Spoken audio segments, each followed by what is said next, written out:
जी बिल्कुल, 365 प्लस से मैं हूँ जमजम शहीद। और जैसा कि माह सयाम में रोज़ों की अगर हम बात करें तो हर मुसलमान की ये ख्वाहिश होती है कि इस बरकत महीने की जितनी भी बरकतें हैं वो समेटे।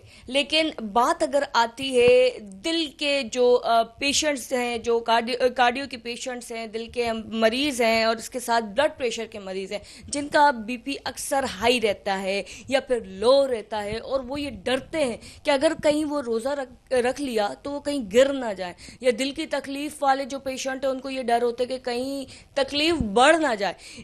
इस हवाले से बात करने के लिए आज हमारे साथ मौजूद है doctor Mahesh Kumar Batra, senior cardiologist हैं। उनसे बात करते हैं। डॉक्टर साहब, आप मुझे बताइएगा कि सबसे पहले तो पेशेंट जो दिल के मरीज होते हैं क्या वो रोज़ा रख सकते हैं? क्योंकि अक्सर वो कहते हैं कि हम रोज़ा नहीं रख सकते, वो डर जाते हैं। अच्छा, शुक्रिया आपका।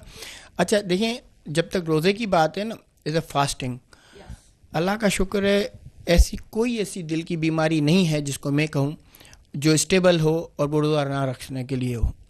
आप बिल्कुल रोज़ा रख सकते हैं, बिल्कुल सेफली रोज़ा रख सकते हैं, कोई मसला नहीं।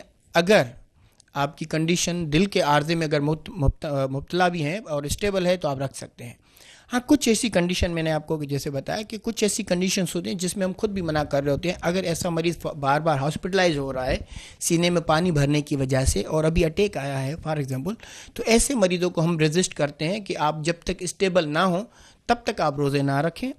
जब आप स्टेबल हो जाते हैं, हॉस्पिटल से डिस्चार्ज हो जाते हैं और आपकी कंडीशन रूटीन में आ जाती है, फिर आप रोज़ा रख सकते हैं। तो मतलब जैसे कि जो पेशेंट होते हैं उनके मेडिसिन दी जाती है तो ज़ाहिर है उसके एक टाइम होता है, तो फिर क्या रोज़ा रखने से पहले वो डॉक्टर से रिव्यू करें और टाइमिंग वगैरह? जी बिल्कुल, बिल्कुल आप रखें। जो भी दिल का मरीज़ होता है हम पहले पे उनको यही हिदायत देते हैं, जैसे रोज़े का महीना आ जाता है या रोज़ों का दिन आ जाता है, उनको कहते हैं पहले आप अपने मुआलिज के पास जाएँ।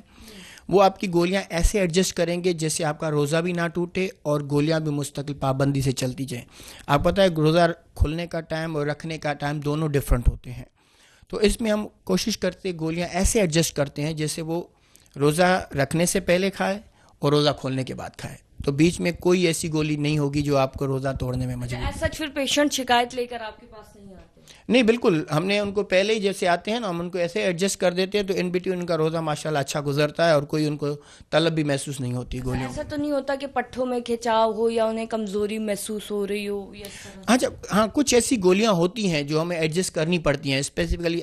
आप पता है जैसे रमज़ान है तो इसमें आपकी पानी का इस्तेमाल बहुत कम हो जाता है। इस वजह कहते हैं अगर पानी आपको पीना हो तो आप कोशिश करके पहले आप पी लें, रोज़ा रखने से पहले, और खोलने के बाद आप ले सकते हैं इन बिटवीन। तो वो गोलियां जो जिस्म में पानी का अखराज करती हैं, बाहर निकालती हैं, तो उस टाइम पे हम वो गोलियां कम कर देते हैं। या वो शुगर की गोलियां जैसे हम लोग एडजस्ट कर देते हैं, डायबिटोलॉजिस्ट भी एडजस्ट करते हैं हमारे दोस्त, तो हम वो गोली जो शुगर कम कर देती है इन ड्यूरेशन में वो हम नहीं देते। कोशिश करके वो गोली या तो रोज़ा खोलने के बाद देते हैं, और अगर जैसे वो पेशाब वाली गोली खा रहा होता है जिसमें पेशाब आपके जिस्म के निकलते हैं तो हम कोशिश करके वो कम कर देते हैं डोज उसका। अच्छा, ठीक है। इसके साथ ही अगर ग़िज़ा की हम बात करते हैं तो क्या रिकमेंड करेंगे दिल के मरीज़ों को या बीपी के मरीज़ों को कि किस चीज़ का इस्तेमाल रमज़ान में ज़्यादा रखें, और कौन सी ऐसी ग़िज़ा है जो रमज़ान में थोड़ी कम खाई जाए? अच्छा, कम खाना तो शायद मुश्किल ही होता है हमारे मरीज़ों के लिए, पर बिल्कुल हम उनको ये एडवाइस ज़रूर करते हैं कि आप खास करके जो तली हुई चीज़ें हैं, पकोड़े और समोसे, तो ये मुझे लग रहा है कि एक ग़िज़ा है जो स्पेसिफ़िकली रमज़ान के लिए बनी हुई है, रिवायत बन गई है, तो ये हम उसको रेजिस्ट करते हैं कि आप ये इन चीज़ों से अवॉइड करें। नमक का इस्तेमाल खास करके दही बड़ों में आप देखें बहुत शौकिया डाला जाता है ना, स्पेसिफिकली, या फ्रूट्स में लगा के जाएगा, तो वो उनसे हम कहते हैं कि यार उनको अवॉइड करें, एक्स्ट्रा नमक ना खाएं, जो ऐसे नहीं आपका ब्लड प्रेशर हो। ये भी बताएं कि पिंक सॉल्ट भी होता है और वाइट सॉल्ट भी होता है, अब ये एक अलग मार्केट में वो आ गई, जी तो बिल्कुल। क्या? अच्छा देखें, स्पेसिफिकली जो white salt, content of sodium, हमारा मकसद होता है कंटेंट ऑफ सोडियम को रिड्यूस करना है। जो कंटेंट ऑफ सोडियम है दोनों में इक्वली है, इतना कोई डिफरेंस नहीं है, कलर वाइज शायद डिफरेंस है, तो अलबत्ता हम कहते हैं ओवरऑल कंटेंट कम कर रखना। सोडियम सॉल्ट, जो सॉल्ट का कंटेंट हम कहते हैं यूजुअली समझाने के लिए, तो एक अगर चम्मच हो तो पूरे दिन में आप उसकी खुराक बना लें। तो उसका आसान अगर मैं समझाता हूँ कि भाई आप, मुश्किल होता है समझाना चम्मच कैसे मेयर करें, तो हम कहते हैं आप ऐसे करें, एक्स्ट्रा जो सॉल्ट होता है टेबल सॉल्ट वो हटा दें आप, जो खाने में आप डाल रहे हैं चपाती में ना डालें, सालन में डाल दें।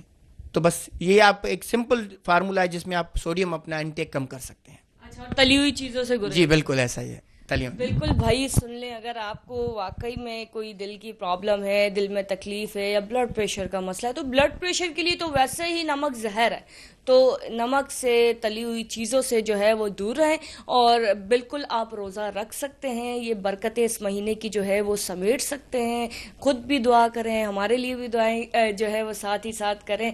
और इसी के साथ 365 न्यूज़ से दीजिएगा इजाज़त। कैमरामैन इफरान बशीर के साथ समझम से 365 प्लस। अल्लाह हाफ़िज़।